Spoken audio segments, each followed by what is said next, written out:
अ, जो स्टार्ट कर रहा हूँ मैं सम एक्टिविटी बेस्ड कॉस्टिंग का है। A company okay. manufactures three types of product P, Q and R and the data relating to period are as under। तो P, Q, R ऐसे तीन प्रोडक्ट्स है। मशीन आर पर यूनिट दिया है, मतलब एक यूनिट बनाने के लिए 10 आवर्स लगते हैं, यहाँ पर 18 आवर्स लगते हैं और यहाँ 14 आवर्स लगते हैं। Direct labour hours per unit बोलता है एक यूनिट बनाने को 4 आवर्स लगते हैं या 12 आवर्स लगते हैं या 8 आवर्स लगते हैं, और हम 20 रुपीज़ पर आवर पे करते हैं लेबर को। डायरेक्ट मटेरियल पर यूनिट, ये पर यूनिट कॉस्ट ही दे दिया है मटेरियल का। और जो प्रोडक्शन है वो 3000, 5000 और 20,000 प्रोडक्शन भी दे दी है। Currently the company uses traditional costing method and absorbs all the production overheads on the basis of machine hours। तो कंपनी क्या कर रही है, ट्रेडिशनल कॉस्टिंग मेथड से सारे प्रोडक्शन ओवरहेड्स को एब्जॉर्ब कर रही है और मशीन आर को उसने बेस माना है। ठीक है। The machine hour rate of overheads is 6 per our. तो एब्जॉर्प्शन रेट निकाल चुके हैं कि जो मशीन आर का जो ओवरहेड्स एब्जॉर्प्शन रेट है वो 6 रुपीज पर आवर है। So this they have already found out. Now the company proposes to use activity based costing and activity analysis is as under। तो अभी यहाँ एक्टिविटी बेस्ड कॉस्टिंग से company cost निकालना चाहती है। बोलता है बैच साइज यूनिट्स में दिया है, तो यहाँ 150 यूनिट्स है में, मतलब एक बैच में 150 यूनिट्स बनते हैं, या एक बैच में 500 यूनिट्स बनते हैं, और या एक बैच में 1000 यूनिट्स बनते हैं। नंबर ऑफ परचेस ऑर्डर्स पर बैच, तो परचेस ऑर्डर्स भी दे दिया है पर बैच। तो ठीक है एक नहीं। बैच में purchase, number of purchase orders पर बैच, मतलब एक बैच में 3 ऑर्डर, एक बैच में 10 ऑर्डर, और यहाँ पर एक बैच में 8 ऑर्डर। ठीक है। नंबर ऑफ इंस्पेक्शंस दे दिया है पर बैच। ठीक है, तो अपने को बैच साइज दिया है, परचेस ऑर्डर दिया है, नंबर ऑफ इंस्पेक्शंस दिया है, बट पर बैच दिया है, राइट। तो अपने को उसमें कुछ चेंजेस करने पड़ेंगे, उस सम के साथ मैं बताता हूँ। Okay. The total production overheads are analyse as under. बोलता है जो कॉस्ट पूल है वो दे दिया है कि मशीन का सेटअप कॉस्ट 20% है, मशीन का जो ऑपरेशन कॉस्ट है वो 30% है, इंस्पेक्शन कॉस्ट है वो 40% है, मटेरियल प्रोक्योर करने का जो खर्चा है वो 10% है। तो ये सारे अपने को टोटल हम। कॉस्ट पूल्स दे दिए। ओवरहेड्स उसने अपने को परसेंटेज में दिया है, अपने को ये परसेंटेज को रुपीस में कन्वर्ट करना है, तो कैसे करते हैं समझाऊंगा। Calculate the cost per unit of each product using traditional method of absorbing all the production overheads on the basis of machine hours, and calculate the cost per unit of each product using activity based costing principles। तो एक तो बोलता है कि traditional method से cost निकाल के बताओ, और एक बोलता है एक्टिविटी बेस्ड सिस्टम से कॉस्ट क्या करो निकाल के बताओ। ठीक है। और यहाँ पर तो बाद में अपन निकालते हैं। ठीक है, सबसे पहले मेरा जो पहला स्टेप है ये सम नंबर के अपने लिए फिफ्थ है। जो अपना जो सबसे पहला स्टेप रहेगा ये सम में, वो रहेगा कि हमें टोटल ओवरहेड्स निकालने हैं। ठीक है, तो हम सबसे पहले टोटल ओवरहेड्स निकालने की कोशिश करते हैं। तो यहाँ पर उसने दिया है कि फिलहाल हम traditional method of costing use कर रहे हैं, और जो भी प्रोडक्शन ओवरहेड्स है उसको हमने मशीन आर के बेसिस पे एब्जॉर्व करवाया है, और जो मशीन आर का एब्जॉर्प्शन रेट है वो 6 है। तो अपने को अभी दो चीज़ें चाहिए, एक तो मशीन आवर्स चाहिए प्रोडक्ट वाइज। तो मशीन आवर्स हम प्रोडक्ट वाइज निकालते हैं। तो तीन प्रोडक्ट है पी, क्यू और आर। तो यहाँ पर मैं पी या क्यू और यहाँ आर लिख रहा हूँ। अब ये तीनों को कितने मशीन आवर्स लग रहे हैं, तो देखो पर यूनिट है, एक यूनिट बनाने के लिए 10 आवर्स लग रहे हैं। ठीक है, एक यूनिट बनाने के लिए 10 आवर्स लग रहे हैं, तो 3000 यूनिट्स बनाने के लिए 30,000 आवर्स लगेंगे। This I am talking about machine hours. वैसे ही एक यूनिट बनाने को 18 आवर्स लग रहे, तो 5000 यूनिट्स बनाने को 18 इंटू 5000, 90,000 आवर्स लगेंगे। सर उधर 30 करो, 3 हो गया। 30,000 है ये, चेक हाँ कर सर। लेता हूँ। 3,000 इंटू 10 is 30। Thank you. अभी यहाँ पर 14 आवर्स लग रहे और 20,000 यूनिट्स है। तो 14 आवर्स और 20,000 यूनिट्स, तो यहाँ पर 2,80,000 आवर्स लग रहे। अभी उसने ओवरहेड को एब्जॉर्व कराया है और उसका एब्जॉर्प्शन रेट अपने को दे दिया है 6 रुपीज़ पर आवर। ठीक है, तो यहाँ पर सर 6 रुपीज़ पर आवर के हिसाब से उसने ओवरहेड्स को एब्जॉर्व कराया है। तो कितने ओवरहेड्स है एक्चुअली, 30,000 इंटू 6 किया तो ये 1,80,000 रुपीज़ के है। 90,000 इंटू 6 किया तो ये हो 5 गया लाख 40। 5,40,000 रुपीज़। 2,80,000 इंटू 6 किया तो ये 16,80,000 आ रहा है। और 16,80,000 प्लस 5,40,000 प्लस 1,80,000 किया तो ये टोटल जो ओवरहेड्स आ रहे हैं वो 24 लाख रुपीज़ के आ रहे हैं। 24 लाख। हम्म, तो इतना हमको समझ में आया कि जो टोटल ओवरहेड्स है वो 24 lakhs के है। ठीक है, अभी हम लोग क्या करते हैं, पहले ट्रेडिशनल कॉस्टिंग के हिसाब से क्या करते हैं, कॉस्ट निकाल लेते हैं। तो इजी पड़ लेगा। तो cost as per traditional costing method, traditional costing method. ठीक है, तो यहाँ पर प्रोडक्ट अपने कौन से है, पी क्यू आर है। तो यहाँ पी क्यू और आर तीनों लिख देंगे। ठीक है, अच्छा, अभी पहला सर क्या कर रहे हैं, डायरेक्ट कॉस्ट जो भी है वो लिख देंगे। तो डायरेक्ट कॉस्ट लिखते हैं। ठीक है, देखो यहाँ direct labour hours per unit है, right, labour hours per unit है और एट ₹20 है। अब यहाँ पर क्लियरली लिखा नहीं है direct labour hours per unit at ₹20। अब ये क्लियरली लिखा नहीं है इन लोग ने कि ये ₹20 क्या है। तो यहाँ पर यूनिट बनाने के लिए 4 आवर्स लग रहे, यहाँ पर यूनिट बनाने के लिए 12 आवर्स लग रहे और यहाँ पर यूनिट बनाने के लिए 8 आवर्स लग रहे। तो सर इसको क्लियर लिख देते, ₹20 पर आवर होएगा, ऐसा होएगा। ठीक है, चलो। मल्टीप्लाई करेंगे अपन। बताता, 2 मिनट दे दो मेरे को। अभी अपन डायरेक्ट डायरेक्ट लेबर कॉस्ट लिख रहे, डायरेक्ट लेबर कॉस्ट निकल रहे हैं। ठीक है, अभी उसको 4 आवर्स लगते हैं एक यूनिट बनाने को, तो 3,000 यूनिट बनाने को कितने आवर्स लगेंगे, 3,000 यूनिट और एक, तो उसको टोटल 12,000 आवर्स लगेंगे, राइट। पहले अपन घंटे निकाल लेते हैं। अभी उसे 12 आवर्स लगते हैं एक यूनिट बनाने को, तो 5,000 यूनिट बनाने को कितने लगेंगे, 5,000 यूनिट बनाने को और एक यूनिट बनाने को 12 घंटे लगते हैं।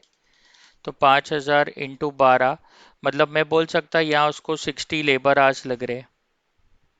ठीक है, अब यहाँ पर उसको 8 घंटे लगते एक यूनिट बनाने को, तो 20,000 यूनिट्स, तो 20,000 यूनिट्स बना रहा है वो। तो 20,000 यूनिट्स बना रहा है और एक यूनिट बनाने को 8 घंटे लगते हैं, तो 20,000 इंटू 8, तो यहाँ 1,60,000 आवर्स लग रहे हैं, राइट। अभी मैंने इसको पर आवर करके कर रहा हूँ, पर आवर करके कर रहा हूँ, तो उसने क्लियरली लिखा नहीं है, उसने लिखा है एट ₹20। बट ₹20 उसने क्या है वो बराबर लिखा नहीं, अपन पर आवर करके कर रहे हैं। ठीक है, चलो। अभी समझ के अपन, चलेंगे। बच्चा वो देंगे उन लोग, उनका फॉल्ट है, वो मिसप्रिंट हो गया है क्वेश्चन में। ठीक है, अब तुम अपने को ये समझने का है कि अपन उसको एक घंटे के ₹20 दे रहे हैं, राइट।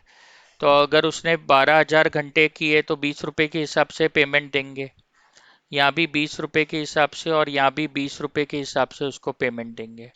तो 12,000 इंटू 20 किया तो यहाँ पर जो उसको टोटल पेमेंट है वो 2,40,000 मिलेगा। ओके, 60,000 इंटू 20, तो यहाँ पर जो इसको पेमेंट है वो 12 लैक्स के आसपास मिलेगा, 12 लैक्स मिल रहा है। और 1,60,000 इंटू 20, तो यहाँ जो उसका पेमेंट है वो 32 लैक्स है। तो लेबर को ये सारे पेमेंट्स मिल रहे हैं। ठीक है, अब यहाँ देखो डायरेक्ट मटेरियल पर यूनिट दिया है तो इसमें कोई टेंशन नहीं है, 90 रुपीज एक यूनिट का है। तो अभी सर यहाँ डायरेक्ट मटेरियल कॉस्ट लिख रहे, ठीक है। आराम से चीज़ों को समझो। Direct material per unit is 90 rupees. तो अपन 90 रुपीज एक यूनिट का मटेरियल खरीदते, या 80 में और ये 120 में। तो या हम 80 में खरीदते या हम 120 में खरीदते। और कितने यूनिट्स हमने बनाए हैं, 3000 यूनिट्स बनाए हैं। तो उससे उसके प्रपोर्शनेट हमने मटेरियल खरीदा होगा 5000 और 20000। तो यहाँ मैंने 5000 यूनिट्स है और यहाँ मेरा 20000 यूनिट्स है। तो सर इसका आंसर यहाँ एरो डाल के नीचे लिख रहे। तो 90 इंटू 3000, तो यहाँ जो मटेरियल है वो 2,70,000 का है। 80 इंटू 5000, यहाँ जो मटेरियल है वो 4 lakhs का है। और 120 इंटू 20,000, तो यहाँ जो मटेरियल है वो 24 lakhs का है। तो ये तो अपने डायरेक्ट खर्चे हो गए, इसमें कोई टेंशन ही नहीं है। ट्रेडिशनल कॉस्टिंग से भी तुम सम करो या एक्टिविटी बेस्ड कॉस्टिंग से भी सम करो, तुम्हारा जो डायरेक्ट लेबर कॉस्ट है और डायरेक्ट मटेरियल कॉस्ट है वो दोनों में सेम रहेगा। खाली चेंज किधर आता है, ओवरहेड्स के एब्जॉर्प्शन के तरीके में आता है, ठीक है। वो भी क्लियर हो जाएगा। बहुत अच्छा सम है एग्जाम के लिए। अभी यहाँ पर तुम देखेंगे तो उसने बोला है कि ट्रेडिशनल कॉस्टिंग में वो मशीन आर रेट के हिसाब से 6 रुपए के हिसाब से ओवरहेड्स को एब्जॉर्ब करा रहा है। तो अपन ने इसका वर्किंग यहाँ कर दी है, देखो। प्रोडक्ट पी में 30,000 मशीन आवर्स यूज हुए, प्रोडक्ट क्यू में 90,000 मशीन आवर्स यूज हुए, और आर में 2,80,000 मशीन आवर्स यूज है। और उसने 6 रुपया अगर सब पे चार्ज कर दिया है तो अकॉर्डिंगली उसने ये एब्जॉर्ब करवा दिया है। इसका मतलब ये जो वर्किंग अपन ने की है वो ट्रेडिशनल कॉस्टिंग की वर्किंग है, राइट। तो यहाँ पर अपन वर्किंग नोट का रेफरेंस दे देंगे। तो यहाँ पर क्या ऐड कर रहे हैं अपन, प्रोडक्शन ओवरहेड्स ऐड कर रहे, और यहाँ पर यूज कर रहे ट्रेडिशनल कॉस्टिंग, ठीक है। और इसका जो वर्किंग नोट है सर, वर्किंग नोट 1 का रेफरेंस दे देते, तो वापस करने की ज़रूरत नहीं है। 1,80,000, 5,40,000, सो ये 1,80,000 होएगा, ये 5,40,000 होगा, ठीक है। और इसके बाद ये 16,80,000 होगा, ये 16,80,000 होगा। तो एकदम सिंपल है। अभी सारे खर्चे अपन ऐड कर देंगे तो अपने को टोटल कॉस्ट मिल जाएगा, ठीक है, टोटल कॉस्ट। तो अभी सर क्या करेंगे, ये 2,40,000, ये 2,70,000, पहले ये दो ऐड करते, 2,40,000 प्लस 2,70,000। उसके बाद सर ये 1,80,000 भी ऐड कर देंगे। तो टोटल जो खर्चा सर को आ रहा है वो 6,90,000 आ रहा है, ठीक है। अब वैसे ही दूसरा यहाँ पर आ रहा है 12 लाख, यहाँ आ रहा है 4 लाख। तो ये तो 16 लाख यहाँ हो गया, ठीक है। और यहाँ आ रहा है 5,40,000, तो 5,40,000 ऐड किया तो ये बन गया 21,40,000। ओके। अब ये खर्चा देखो 32 लाख है, 24 लाख है। तो 32 लाख, 24 लाख, तो दो ऐड किया। उसके बाद ये है 16,80,000, तो 16,80,000 ऐड किया। तो यहाँ जो सर को खर्चा आ रहा है वो 72,80,000 आ रहा है। तो सर ने टोटल कॉस्ट निकाल दिए एज पर ट्रेडिशनल कॉस्टिंग। अब divide by the quantity produced, तो सर को कॉस्ट पर यूनिट आ जाएगा, ठीक है। तो यहाँ पर जो आ जाएगा वो हो जाएगा कॉस्ट पर यूनिट। सर ये सेम फॉर्मेट ही रहे ना ट्रेडिशनल कॉस्टिंग का? हाँ, सेम फॉर्मेट से करेंगे। तो ये 3,000, 5,000, 20,000, तो ये 3,000, ये 5,000 और ये 20,000। अभी मेरे को पर यूनिट चाहिए, तो मैं क्या करूँगा, 6,90,000 को डिवाइड कर दूंगा 3,000 के साथ, तो 230 आ रहा है पर यूनिट। 21,40,000 को मैं डिवाइड कर रहा हूँ 5,000 से, तो 428। और 72,80,000 को मैं डिवाइड कर रहा हूँ 20,000 से, तो 364। अभी तुम लोग ध्यान से देखेंगे तो सर ने क्या किए, सर ने पहला स्टेप कंप्लीट कर दिए, ट्रेडिशनल कॉस्टिंग का जो स्टेप था वो सर ने कंप्लीट कर दिए। ठीक है, अभी आगे हम बढ़ रहे टुवर्ड्स एक्टिविटी बेस्ड कॉस्टिंग। तो अभी अपन एक्टिविटी बेस्ड कॉस्टिंग की तरफ इतना बढ़ ही रहे है हैं। क्या ट्रेडिशनल कॉस्टिंग? हाँ, एकदम सिंपल है। इतना बस सही। बस इतना सही है, ट्रेडिशनल कॉस्टिंग खत्म हो वो गया अपना। राइट, अभी अपन एक्टिविटी बेस्ड कॉस्टिंग में सबसे पहले अपने को यहाँ पर ध्यान से देखेंगे, थोड़ा हार्ड समय है, थोड़ा ध्यान से देखेंगे। अपने को यहाँ पर देखो क्लियरली, ये सब है ना, अपने को कॉस्ट पूल्स दे दिया है इसने। राइट, और यहाँ पर उसने जो ओवरहेड्स के खर्चे देने के बदले ओवरहेड्स का परसेंटेज दे दिया है। तो सर पहले यहाँ कॉस्ट पूल लिख रहे, और फिर सर इसका कॉस्ट ड्राइवर रेट भी निकाल देंगे यहाँ पर ही। ठीक है, चलो पहले सर यहाँ लिखेंगे कॉस्ट पूल, फिर इससे रिलेटेड सर कॉस्ट ड्राइवर को आइडेंटिफाई करेंगे, और उसके बाद सर ये कॉस्ट ड्राइवर का रेट निकाल देंगे। मैं एक साथ दो तीन स्टेप करा देता हूँ ताकि तुमको ज़्यादा हार्ड ना लगे ये। ठीक है, और कुछ नहीं आएगा तो मुझे पूछना, मैं बताऊंगा। देखो, जो पहला खर्चा है वो मशीन का सेटअप कॉस्ट है। तो यहाँ सर कॉस्ट पूल में लिख रहे हैं मशीन का सेटअप कॉस्ट। ठीक है, अब सर को आइडेंटिफाई करना है कि ये जो कॉस्ट है मशीन का सेटअप, ये कॉस्ट किस वजह से हो रहा है। ठीक है, तो उसका कॉस्ट ड्राइवर अपने को फाइंड आउट करना है। तो खर्चा जो मशीन का सेटअप है वो नंबर ऑफ सेटअप्स पे डिपेंड करेगा। तो ये जो बैच साइज है, ये बैच साइज से अपन इसको करेंगे। जैसे एक सेटअप एक सेटअप में अपन 150 यूनिट्स, एक बैच साइज को अपन एक सेटअप बोल सकते हैं। तो एक सेटअप में अपन 150 यूनिट्स बनाते हैं, ऐसा बोल सकते हैं। तो यहाँ पर सर नंबर ऑफ सेटअप्स लिख देते, तो ये नंबर ऑफ सेटअप्स लिख देते, और या लिख सकते हैं equal to number of batches. हाँ, वन एंड द सेम है ये। ठीक है, तो सर ने क्या किया, मशीन का सेटअप कॉस्ट और नंबर ऑफ सेटअप या नंबर ऑफ बैचेस उसका कॉस्ट ड्राइवर है जिसके वजह से ये कॉस्ट हो रहा है, ये दोनों को सर ने आइडेंटिफाई किए। ठीक है, अब एकदम सिंपल है, आराम से देखना, कुछ टेंशन नहीं लेने का है। देखो यहाँ पर जो ओवरहेड्स है वो 20% है, दिख रहा है तुम लोग को। ठीक है, तो अभी अपन ने ओवरहेड्स निकाल चुके हैं, ध्यान से देखो। अपने जो टोटल ओवरहेड्स है वो 24 लैक्स है। ठीक है, तो यहाँ पर जो खर्चा आएगा या जो मशीन सेटअप कॉस्ट आएगा वो 24 लैक्स का 20% आएगा। तो सर 24 लैक्स का 20% कर रहे हैं, तो सर को यहाँ ओके। खर्चा आ रहा है 4,80,000 रुपीज। इजी हो गया ना। हाँ, ठीक है, अब बराबर सर क्या बराबर। करेंगे, नंबर ऑफ सेटअप या नंबर ऑफ बैचेस को फाइंड करने की कोशिश करेंगे। ठीक है, तो अभी यहाँ पर अपन नेक्स्ट पेज पे इसके बाद और एक पेज लेके वर्किंग नोट करते हैं।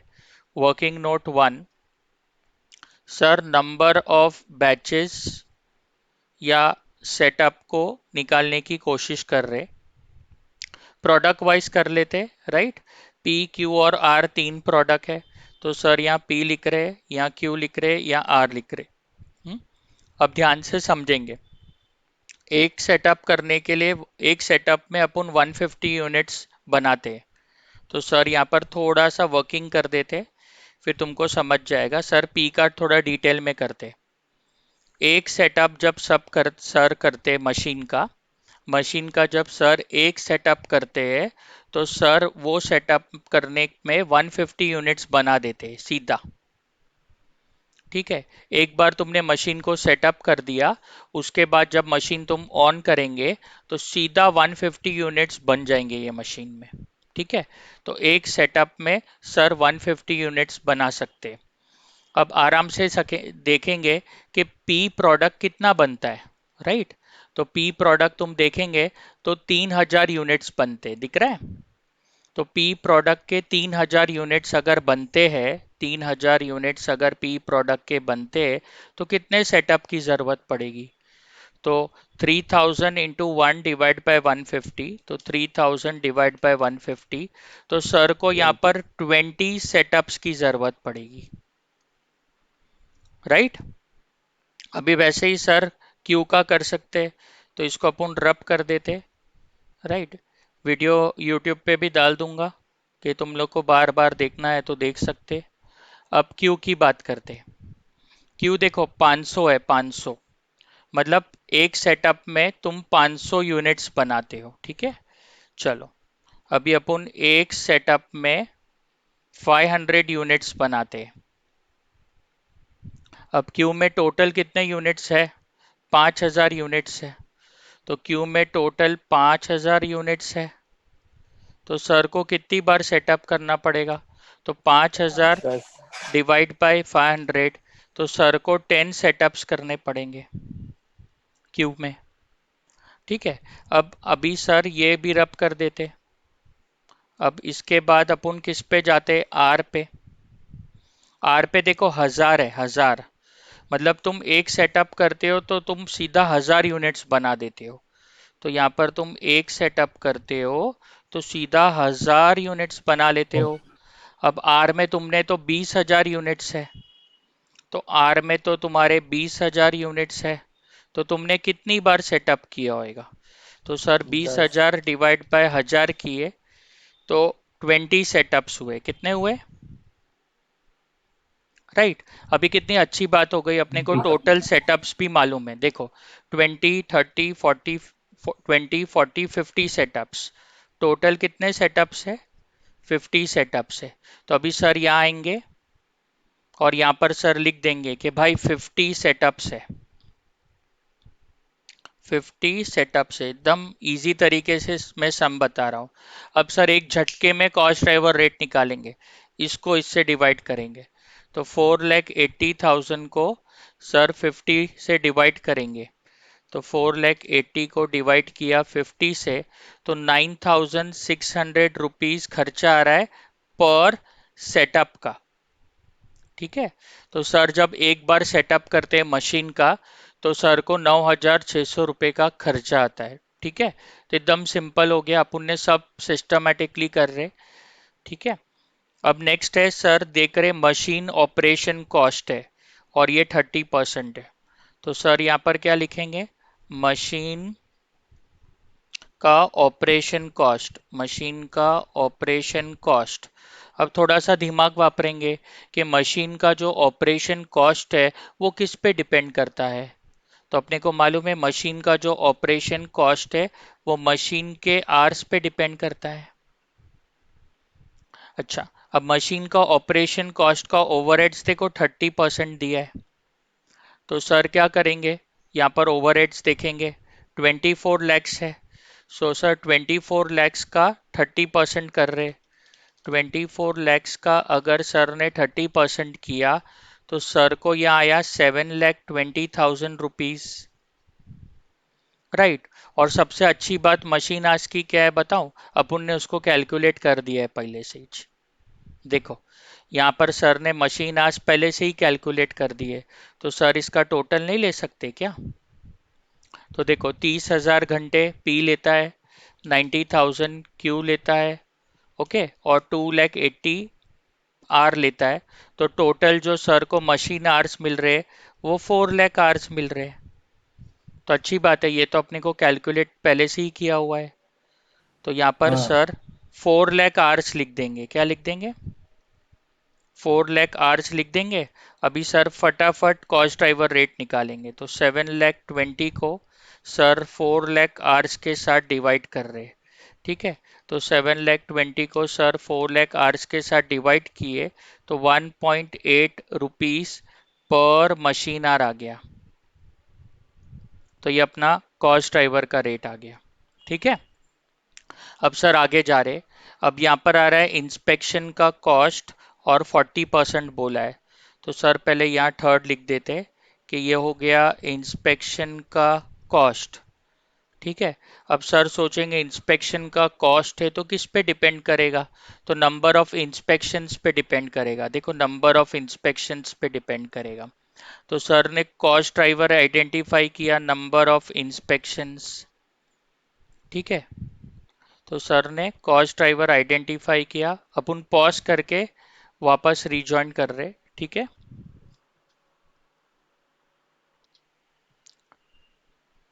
तो नंबर ऑफ इंस्पेक्शंस पे थे हम लोग, तो वो करते हैं। जो इंस्पेक्शन कॉस्ट है वो नंबर ऑफ इंस्पेक्शंस पे डिपेंड करेगा। ठीक है, अभी इंस्पेक्शन कॉस्ट देखो 40% दिया है, और हमको मालूम है कि हमारा जो ओवरऑल ओवरहेड्स है वो 24 लैक्स है। तो सर क्या करेंगे, 24 लैक्स का 40% तो 9 लाख 60 आएगा। तो सर यहाँ 9 लाख 60,000 रुपीज लिख रहे। अब सर को ढूंढना है नंबर ऑफ इंस्पेक्शंस, तो उसके लिए सर क्या करते, वर्किंग नोट कर देते, वर्किंग नोट 2, और इसमें नंबर ऑफ इंस्पेक्शंस कर देते और प्रोडक्ट वाइज भी कर देते। एक पी प्रोडक्ट है, एक क्यू प्रोडक्ट है और एक आर प्रोडक्ट है। ठीक है, चलो अब इंस्पेक्शंस के बारे में क्या बोलता है, यहाँ दिया है that the number of inspections पर बैच इज 5। ठीक है, तो उसने उसको बैच के साथ कोरिलेट किया है। तो पी में अपन बोल सकते हैं कि कितने बैचेस है। पी में 20 सेटअप्स है, मतलब 20 बैचेस है। तो सर बराबर। बोल सकते पी में 20 बैचेस है, राइट। अभी पी के तो सर को 20 बैचेस मालूम है। अब बोलता है नंबर ऑफ इंस्पेक्शन पर बैच इज 5। एक बैच में 5 बार इंस्पेक्शन करते हो तो इंटू 5 कर देवे, तो यहाँ पर टोटल 100 इंस्पेक्शंस हो जाएंगे। समझा कि नहीं। पी में 20 बैच है और हर बैच में तुम 5 बार इंस्पेक्शन करते हो, तो 20 बैच में तुम 100 बार इंस्पेक्शन करेंगे, तो यहाँ 100 इंस्पेक्शंस आ गए। इजी हो गया ना। अब सर इसको रब कर देते, और अभी किस पे जाते हैं, दूसरे पार्ट पे, क्यू पे। क्यू पे कितने बैचेस है, 10 सेटअप्स है, मतलब 10 बैचेस है। तो सर यहाँ जानते हैं कि क्यू में 10 सेटअप्स है, मतलब 10 बैचेस है। और यहाँ पर नंबर ऑफ इंस्पेक्शन पर बैच 4 है, तो यहाँ सर इंटू 4 कर देवे, तो यहाँ 40 इंस्पेक्शंस होंगे। तो यहाँ पर सर 40 इंस्पेक्शंस लिख रहे। ठीक है, अब वैसे ही दूसरे पे जा रहे हैं। हम्म, अभी हम आर पे जा रहे हैं। आर पे कितने सेटअप्स है, 20 सेटअप्स है। तो सर यहाँ 20 सेटअप्स मतलब 20 बैचेस बोल देवे, और एक बैच में 3 बार इंस्पेक्शन होता है। तो यहाँ 3 बार अगर इंस्पेक्शन होता है तो 60 इंस्पेक्शंस होते हैं। तो यहाँ सर ने 60 इंस्पेक्शंस लिख दिए। अब सर को टोटल मालूम पड़ गया, 60 and 40 is 100 and 100, that is total में देर आर 200 इंस्पेक्शंस। अब सर यहाँ जाएंगे और सर यहाँ पर लिख देंगे कि भाई टोटल 200 इंस्पेक्शंस होते हैं, तो उसका कॉस्ट ड्राइवर रेट सर निकाल लेंगे। 9,60,000 divide by 200 inspections. So 9,60,000 divide by 200, तो 4,800 रुपीज आ जाएगा पर इंस्पेक्शन खर्चा, राइट। अब नेक्स्ट पेज पे अपन वापस क्या लिख रहे हैं, कॉस्ट पूल, फिर कॉस्ट का ड्राइवर, फिर आ जाएगा कॉस्ट का ड्राइवर का रेट। ठीक है,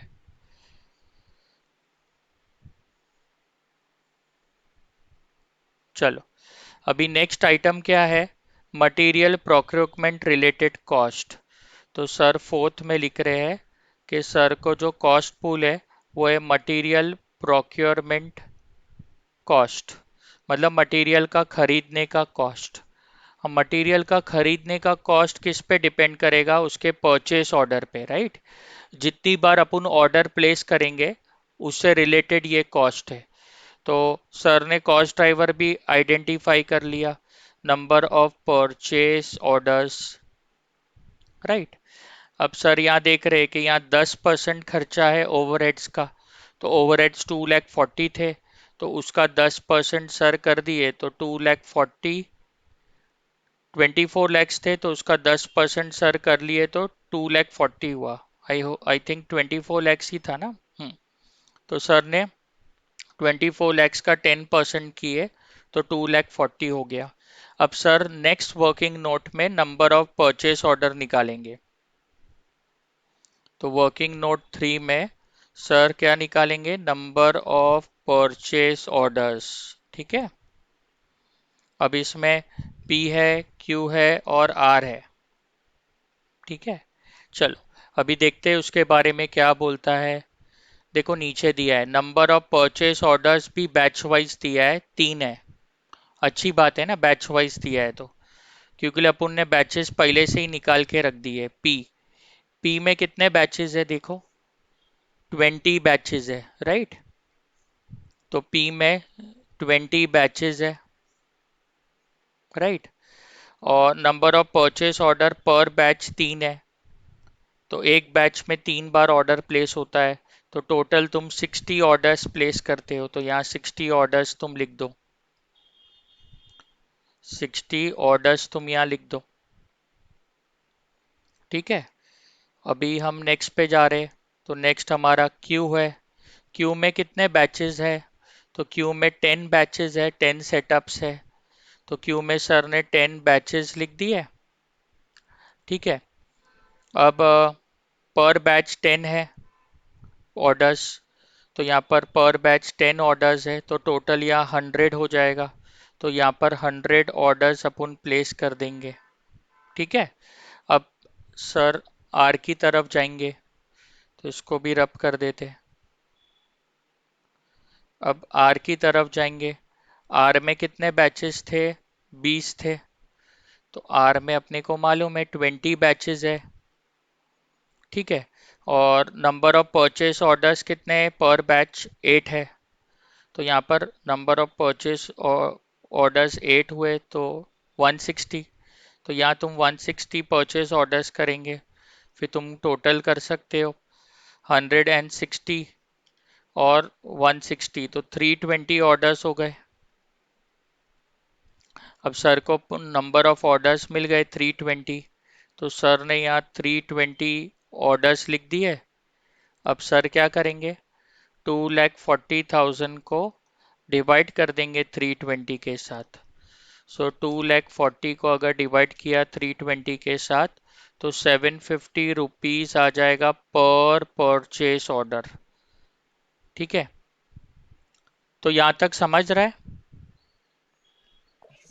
चलो अभी अपन यस क्या सर। कर रहे हैं मालूम है, अभी अपन लास्ट स्टेप पे जा रहे हैं। लास्ट स्टेप में अपन एक्टिविटी बेस्ड कॉस्टिंग के हिसाब से जा रहे हैं। तो अभी सर लास्ट स्टेप पे मूव कर रहे हैं। अभी cost under activity based costing का सिस्टम बोलो या मेथड बोलो, सेम ही हुआ। पी, क्यू और आर ऐसे अपने 3 प्रोडक्ट्स है। ठीक है, अभी अपने को थोड़े खर्चे तो निकालने नहीं है, जैसे डायरेक्ट लेबर और सर ये डायरेक्ट एक्टिविटी मटीरियल। बेस्ड है। हाँ, एक्टिविटी है सर ये। हाँ लास्ट स्टेप है, एक्टिविटी बेस्ड है। तो डायरेक्ट लेबर देखो अपन पीछे से ही कॉपी कर सकते हैं, राइट। यहाँ पर ही कितना है, 2,40,000, 12 लाख और 32 लाख। 33 तो 2,40,000 है, फिर यहाँ 12 लाख है और यहाँ 32 लाख है। तो ये तो अपने को वापस नहीं निकालना है। ठीक है, फिर डायरेक्ट मटेरियल भी हम पीछे से कॉपी कर सकते हैं। तो 2,70,000, 4 लाख एंड 24 लाख। तो 2,70,000, 4 लाख एंड 24 लाख था ना, कि 27 लाख था, खाली एक बार चेक कर लेते। 24 ही था, 2,70,000, 4 लाख और 24 लाख। ठीक है, अभी सर यहाँ प्रोडक्शन ओवरहेड्स को बांट रहे, बट एक्टिविटी बेस्ड सिस्टम से। ठीक है, एकदम सिंपल है, टेंशन बिल्कुल नहीं लेने का। तुमको सीधा जाने का कॉस्ट पूल के पास। ठीक है, तो तुम्हारा जो पहला कॉस्ट पूल है वो मशीन सेटअप कॉस्ट है। तो तुमको ज़्यादा दिमाग नहीं यूज़ करने का, यहाँ लिखने का मशीन सेटअप कॉस्ट। ठीक है, अब तुमको कॉस्ट ड्राइवर रेट जो दिया है, मिला है ना, वो देखने का। ये है 9,600 पर सेटअप है, तो 9,600 तुम्हारा कॉस्ट ड्राइवर रेट है। ठीक है, तो तुम सब बाजू 9,600 रुपीज लिख दो। तो तुम सब बाजू 9,600 रुपीज लिख दो, और ये सेटअप पे डिपेंड करता है। तो तुम देखो कि पी क्यू में कितने सेटअप्स हुए। तो यहाँ अपन ने सब निकाल दिए, या 20 या 10 और या 20। तो यहाँ पर 20 या 10 और या 20, तो मैंने सब पहले से ही निकाल दिया है, ताकि तुम्हें ज़्यादा टेंशन ही ना हो। ठीक है। अभी सर 9,600 को 20 से मल्टीप्लाई किए तो 1,92,000 आ रहा है, और ये 96,000 आएगा, और ये 9,600 इंटू 20 किया तो ये 1,92,000 ही आ रहा है। ठीक है। तो सर ने मशीन का सेटअप कॉस्ट था वो बांट दी है। ठीक है। अब सर वापस दूसरे कॉस्ट पूल के पास जा रहे हैं। तो दूसरा कॉस्ट पूल क्या है? मशीन का ऑपरेशन कॉस्ट। तो सर जाएंगे और यहाँ लिख देंगे मशीन का ऑपरेशन कॉस्ट। अब सर को कॉस्ट ड्राइवर रेट चाहिए, तो वो भी सर ने निकाल दिया है। 1.8 पर मशीन आ रहे, तो सर क्या करेंगे? या 1.8 या 1.8 या 1.8 लिखेंगे, राइट। और मशीन आवर्स तो अपन ने ना फर्स्ट स्टेप में निकाले, ध्यान से देखो। यहाँ 30,000 आवर्स है, या 90,000 आवर्स है, और यहाँ 2,80,000 आवर्स है। तो सर यहाँ पर लिख देंगे कि यहाँ 30,000 आवर्स है, यहाँ 90,000 आवर्स है, और यहाँ 2,80,000 मशीन आवर्स है, राइट। 30, 90, 2,80, कुछ गलती तो नहीं हो रही ना? 30, 90, 2,80 बराबर। अब सर इसको मल्टीप्लाई करेंगे, 1.8 मल्टीप्लाई बाय 30,000, तो यहाँ सर को 54,000 का खर्चा आ रहा है। 1.8 मल्टीप्लाई बाय 90,000, तो सर को यहाँ 1,62,000 का खर्चा आ रहा है। कि 1.8 इंटू 2,80, तो यहाँ आ जाएगा 5,04,000। तो यहाँ पर भी अपने को खर्चा आ गया। ठीक है। अब सर वापस पी क्यू और आर लिखेंगे, और बाकी के खर्चे को बांटने की कोशिश करेंगे। थोड़ा बड़ा सम था ना। अभी सर को वापस किधर नहीं जाना, अपने कॉस्ट पूल के पास जाना है। अब जो नेक्स्ट कॉस्ट पूल है सर का, वो इंस्पेक्शन कॉस्ट है। तो सर यहाँ लिख देंगे इंस्पेक्शन का कॉस्ट। अब उसके कॉस्ट ड्राइवर पे जाएंगे, तो यहाँ 4,800 रुपीज़ है पर इंस्पेक्शन। तो यहाँ सर 4,800 तीनों बाजू लिख देंगे। अब सर ने पी क्यू आर का इंस्पेक्शन इंडिविजुअली भी निकाल के रखा है। यहाँ 100 इंस्पेक्शन है, यहाँ 40 और यहाँ 60। तो यहाँ पर 100 इंस्पेक्शन है, 40 है, और यहाँ 60 इंस्पेक्शंस है। तो 4,800 इंटू 100 किया तो यहाँ 4,80,000 आ रहा है। ठीक है। 4,800 इंटू 40 किया तो यहाँ 1,92,000 आ रहा है, और 4,800 इंटू 60 किया तो यहाँ 2,88,000 आ रहा है। तो सर ने इंस्पेक्शन का खर्चा भी बांट दिए। अब सर नेक्स्ट कॉस्ट पुल पे जाएंगे। लास्ट कॉस्ट पुल है मटेरियल प्रोक्योरमेंट कॉस्ट। तो अब सर यहाँ जा रहे और लिख रहे मटेरियल का प्रोक्योरमेंट का कॉस्ट। ठीक है। अब सर कैसे लिखेंगे, ध्यान से देख लो। यहाँ पर 750 रुपीज़ है पर परचेस ऑर्डर, तो 750 रुपीज़ तीनों को लगेगा, और ये परचेस ऑर्डर पे बेस्ड है। तो यहाँ सर ने परचेस ऑर्डर निकाले 60, 100, 160। तो यहाँ सर लिखेंगे 60 या 100 और या 160, राइट। और फिर इसको अपन मल्टीप्लाई कर देंगे। चलो 750 इंटू 60 किए तो 45,000 आ रहा है। 750 इंटू 100 किए तो 75,000 आ रहा है। ओके, 750 इंटू 160 किए तो ये 1,20,000 आ रहा है। अब सारे ओवरहेड्स हमने बांट दिए। अभी सर को कुछ नहीं करने का है, खाली टोटल कॉस्ट निकालने का है। ठीक है, अब टोटल कॉस्ट तो तुमको मालूम है कैसे निकलेगा, ये सबको ऐड करते जाओ। सो 2,40,000 प्लस 2,70,000, फिर 1,92,000, फिर 54,000। ठीक है, उसके बाद 4,80,000 और यहाँ पर कितना आ रहा है 45, तो ये आ रहा है 12,81,000। वैसे ही 12 लाख एंड 4 लाख, तो यहाँ तो 16 लाख हो गया। फिर यहाँ 96,000, 1,62,000, 1,92,000 और 75,000। सो ये 21,25,000 है। सो तो नहीं गए? नहीं। हाँ, चलो। 32 lakhs प्लस 24 lakhs, 56 lakhs, 1,92,000, 5,04,000, 2,88,000 और 1,20,000। तो यहाँ सर को आ रहा है 67,04,000। अब sir divide by quantity produce कर देंगे।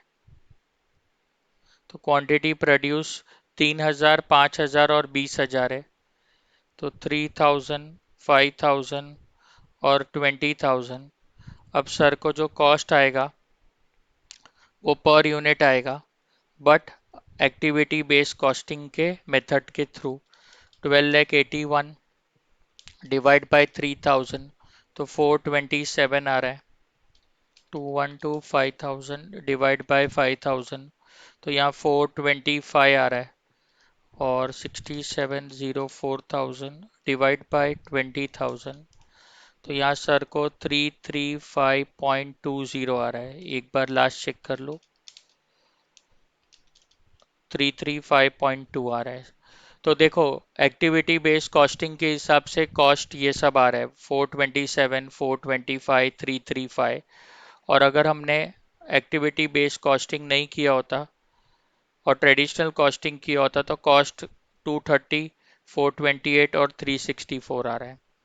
तो अगर मैं तुमको सर ऐसा है बोलूँ क्या? तो एक्टिविटी बेस्ड कॉस्टिंग तुमको सही कॉस्ट बताता है, बिकॉज यहाँ पर तुम अलग अलग कॉस्ट पूल्स लेते हो, राइट।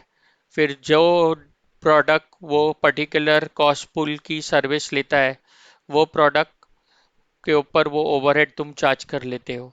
तो बहुत अच्छा सिस्टम है। ठीक है, तो अभी मैं वीडियो पॉज करके एंड करता हूँ, फिर डाउट बताओ।